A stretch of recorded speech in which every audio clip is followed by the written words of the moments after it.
सुखी केली प्रजा आई बहिणीचे आबरू राख आई बहिणीचे आबरू राख आई बहिणीचे आबरू राख आई बहिणीचे आबरू राख आई बहिणीचे आबरू राख धन्य धन्य शिवाजी सरदारजी धन्य धन्य शिवाजी सरदारजी धन्य धन्य शिवाजी सरदारजी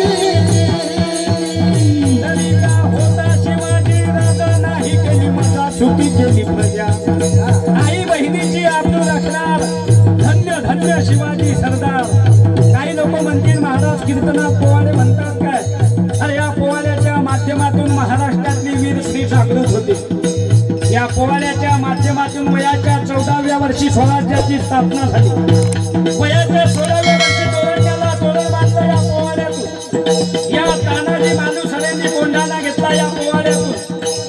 बाजींनी खिंड पावन केली. शिवा न्हाव्यांनी आपल्या देहाचे तुकडे तुकडे होस्तर नझत राहिला या पोवाड्याच्या माध्यमातून. अरे धर्मासाठी प्राण अर्पण केला. देहाचे तुकडे तुकडे होस्तर नझत राहिला. रक्ताचा थेंब थेंब हर हर महादेव म्हणत राहिला. पण इस्लाम धर्म स्वीकारला नाही. ते संभाजी राजे जन्माला आले या पोवाड्यातून. आज जर छत्रपती शिवाजी राजाचं शासन या भारत देशात लावलं गेलं तर या महाराष्ट्रातच काय या भारत देशात कोण्यात मुलीबाळीवर अन्याय अत्याचार होणार नाही ही ताकद आहे. आई बहिणीचे आबरू राख आई बहिणीचे आबरू राख आई बहिणीचे आबरू राख. एक मावळा रायगडावर आला. जिजाऊ मासाहेबांना मुजरा केला. शिवाजी राजाला मुजरा केला आणि मावळा काय म्हणतो राजो, अष्टमीच्या दिवशी आमच्या घरी शुभ मुहूर्त आहे. बाळ रायबाचे लग्न आहे. आपण यावे आपल्या पदस्पर्शाने आमचे गाव पावन करावे.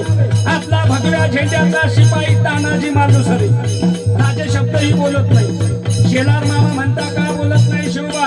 जिजाबाई म्हणता मामा याच दिवशी किल्ले कोंढाण्यावर अक्षदा टाकायचं वचन आता शिवबाने आम्हाला दिलं. राजे पुढे लढायला जातील.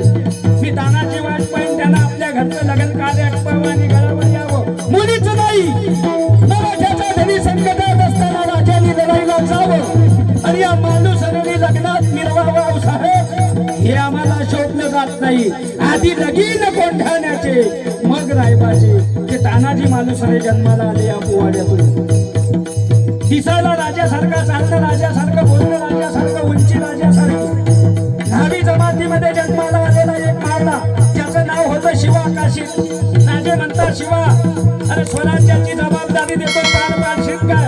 अहो राजू अहो या न्हाव्याला एक जबाबदारी काय? या स्वराज्यासाठी या हिंदू धर्मासाठी कधी मरणही आलं तरी या न्हावी तुटून पडेल.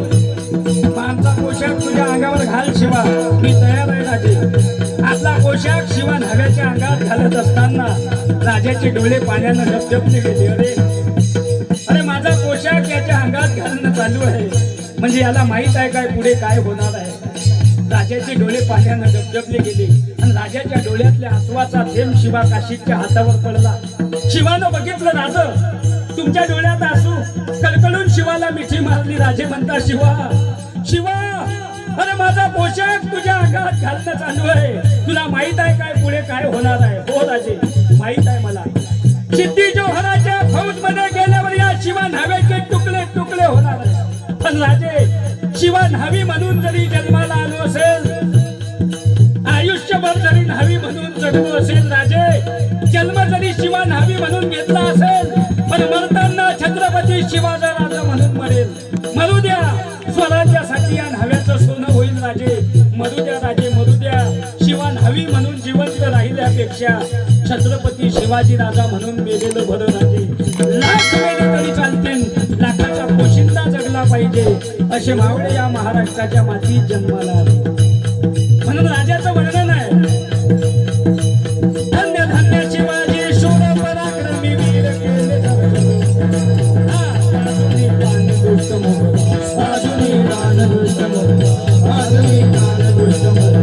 घडविला स्वराज्याचा इतिहास. घडविला स्वराज्याचा इतिहास. घडविला स्वराज्याचा इतिहास. लाविली गुलामीची रोमा. लाविली गुलामीची रोमा. लाविली गुलामीची रोमा. पावन केला कृष्णेचा पावन केला कृष्ण झाला, पावन केला कृष्ण झाला. मराठे शाहीचा मांडला थाट दिली, मराठे शाहीचा मांडला थाट दिली. माझे जायचं कारभार दिली, माझे जायचं कारभार दिली. भले संकटित झाले रक्ताने झाले उपाधीले भाले, रक्ताने लिहिला मरिती